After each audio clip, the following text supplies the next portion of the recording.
الحمد لله رب العالمين.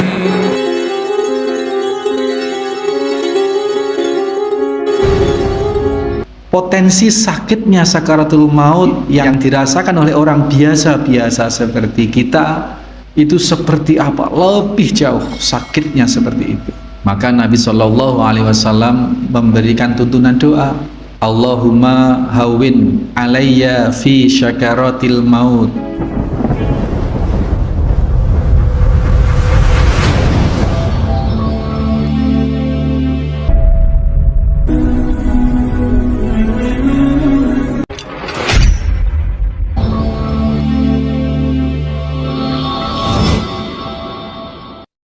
Bismillahirrahmanirrahim. Assalamualaikum warahmatullahi wabarakatuh. Innal hamdalillah nahmaduhu wa nasta'inuhu wa nastaghfiruh wa na'udzu billahi min shururi anfusina wa min sayyiati a'malina. May yahdihillahu fala mudhillalah wa may yudlil fala hadiyalah. Asyhadu an la ilaha illallah wahdahu la syarikalah. Asyhadu anna Muhammadan abduhu wa rasuluhu la nabiyya ba'dah. Allahumma salli wa sallim wa barik ala Muhammadin wa ala alihi wa sahbihi wa mawalah. Qallallahu ta'ala ya ayyuhalladzina amanu taqullaha haqqa tuqatih wa la tamutunna illa wa antum muslimun. Qallallahu ta'ala aidan ya ayyuhan nasu taqu rabbakumul ladzi khalaqakum min nafsin wahidah wa khalaqa minha zawjaha wa batha minhuma rijalan katsiran wa nisaa wattaqullaha alladzi tasaaluna bihi wal arham innallaha kana 'alaikum raqiba.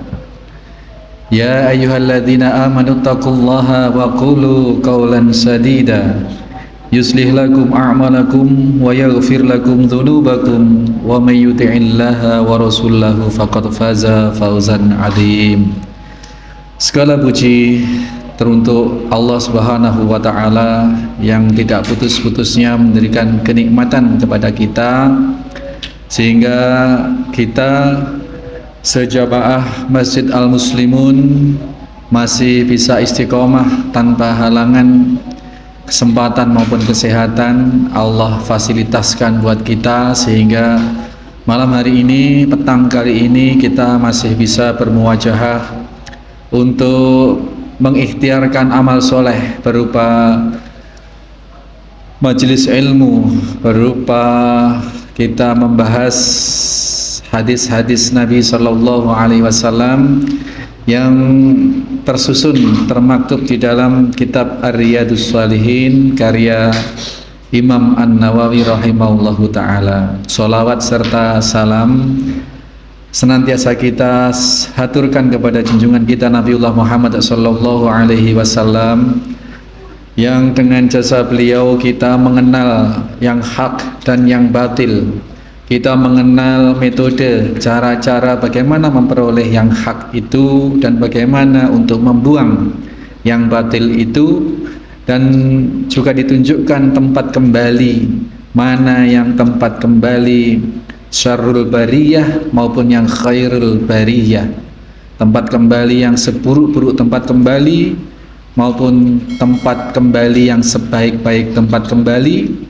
Tentu kita diberikan rumus-rumus bagaimana agar kita bisa mendapatkan khairul bariyah itu, tempat kembali yang sebaik-baiknya itu. Juga dikenalkan hal-hal yang bisa menjerumuskan kita ke dalam syarrul bariyah atau tempat kembali, seburuk-buruk tempat kembali. Karenanya kita senantiasa bersalawat atas Nabi Sallallahu Alaihi Wasallam. Ma'asyiral muslimin wal muslimat, jamaah Masjid Al-Muslimun Curah Jero Panji Situbondo rahimani wa rahimakumullah. Sampai kita di hadis yang ke-28. Kontekstualnya hadis ini beriringan dengan kejadian-kejadian yang hari-hari ini kita alami, yakni hadis dari Anas bin Malik Penulis menuliskan wa an Anas radhiyallahu anhu qala, dari sahabat Anas, mudah-mudahan Allah meridhoinya, bahwasanya Anas ini berkata, lamma sakulan Nabi sallallahu alaihi wasallam, tatkala Nabi sallallahu alaihi wasallam sakit keras, sakit yang sedemikian payah, ja'ala yaghashahu, di mana beliau diliputi satu kepayahan atau penderitaan al-karbu yang sedemikian besar. Dalam kondisi itu, faqalat Fatimah radhiyallahu anha, Sayyidah Fatimah putri beliau mengatakan mudah-mudahan putri beliau, mudah-mudahan Allah meridhai Sayyidah Fatimah, mengatakan bahwasanya nyeletuk, berkomentar, wa karba abatahu, duhai sedemikian menderitanya ayahandaku. Itu komentar Sayyidah Fatimah di sisi baginda Nabi sallallahu alaihi wasallam. Ini adegan dalam adegan ranjang ini. Adegan ranjang di mana Rasulullah tergeletak terbaring dengan sangat lemah dan tampak sangat kesakitan, mengalami sebuah penderitaan yang terpancar dari mimik beliau, dari ekspresi beliau. Lalu Sayyidah Fatimah ini datang dengan sangat bersedih dan berkomentarlah demikian, wahai aduhai sedemikian menderitanya ayahandaku. Gitu. Nabi dengar, tentu Nabi dengar, Nabi masih bisa menimpali. Faqala, Nabi kemudian menyatakan, laisa ala abiki karbun ba'dal yaum. Wahai putriku, kalau diterjemahkan bebas ya Pak, wahai putriku, ayahmu tidak akan lagi merasakan penderitaan setelah hari ini. Jadi ini menginformasikan bahwasanya satu, sekelas Rasulullah Sallallahu Alaihi Wasallam, seorang yang sedemikian dimuliakan oleh Allah dari segenap makhluk, baik yang ada di langit maupun yang ada di bumi, saat menghadapi sakaratul maut, saat menghadapi kematian, ini beliau juga sangat menderita, juga sangat kesakitan. Di dalam satu riwayat lain dinyatakan kalau sakitnya sakaratul maut yang dirasakan oleh beliau ini melebihi dari sakitnya 700 kali bacokan pedang. Ini sakaratul maut, Pak. Saya pernah diberi gambaran, tidak tahu dari mana sumbernya, tetapi sangat masuk akal. Sakit-sakit yang tiada tara sakitnya, kalau kita bisa bayangkan ya. Kita hidup seperti ini, kita bayangkan. Kalau tiba-tiba kulit kita ini dikelupas hidup-hidup, Pak. Coba, kita, ya Allah, nggak bisa bayangkan ya Pak. Hidup, kulit kita ini dikelontok gitu Pak. Dikupas, dikuliti, itu kayak apa? Kayak kalau kita nguliti kambing atau ngulit sapi itu coba. Itu seperti itu kayaknya masih lebih sakit lagi sakaratul maut itu. Nah, ini sekelas Rasulullah, orang yang paling mulia dari segenap makhluk yang ada, yang pernah ada. Dari sejak makhluk yang pertama diciptakan sampai makhluk terakhir yang diciptakan oleh Allah, dia Rasulullah Sallallahu Alaihi Wasallam ini adalah makhluk hamba Allah yang paling mulia. Itu saja masih seperti itu penderitaannya, sampai-sampai Sayyidah Fatimah berkomentar seperti itu. Nah, kemudian kalau kita mau ambil pelajaran Pak, apalagi kita yang ibadahnya nggak tentu, nggak karu-karuan, masih seperti ini, jauh. Jangan dibandingkan dengan Nabi Sallallahu Alaihi Wasallam. Jangan dibandingkan dengan para sahabat, jangan dibandingkan dengan para tabi'ut tabi'in, ya, dibandingkan dengan Imam Syafi'i, Imam Ahmad bin Hanbal, Imam Malik, Imam Abu Hanifah, jauh kita dengan para alim ulama. Ya, ulama-ulama terdekat lah, para wali songo misalnya, jauh kita. Artinya kita bisa terjemahkan potensi sakitnya sakaratul maut yang kelak yang dirasakan oleh orang biasa-biasa seperti kita itu seperti apa, lebih jauh sakitnya seperti itu. Maka Nabi Shallallahu Alaihi Wasallam memberikan tuntunan doa, Allahumma hawin alayya fi syakaratil maut. Ya Allah, mudahkanlah hamba dalam menghadapi sakaratul maut. Nah, nanti akan ketemu kenapa sakaratul maut itu sedemikian dibikin sakit oleh Allah Subhanahu wa taala. Nanti akan ada penjelasan ya Pak. Bahkan Nabi Shallallahu Alaihi Wasallam kenapa sampai sedemikian merasakan penderitaan atau kesusahan atau kesakitan yang sedemikian besar sakitnya dikala menghadapi sakaratul maut itu. Kita lanjutkan dulu ceritanya, cerita Anas bin Malik yang menceritakan adegan antara Rasulullah Shallallahu Alaihi Wasallam dengan Sayyidah Fatimah.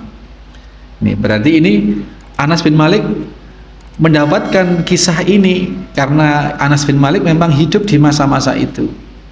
Allah alam apakah Anas bin Malik melihat sendiri atau waktu itu memang santer kabar semacam itu di kalangan para sahabat, tetapi yang muncul kemudian yang dinukil oleh Imam Bukhari ini adalah kisah atau penuturan Anas bin Malik, dan ini hadis sahih. Nah, kemudian setelah Nabi menyatakan, wahai putriku, laisa ala abiki karbun ba'dal yaum, tidak akan lagi ayahandamu rasakan penderitaan seperti ini setelah hari ini. Kemudian falamma mata, nah ini setelah meninggal qalat Sayyidah Fatimah kembali bertutur, kembali berkata. Jadi ini adegannya terputus Pak.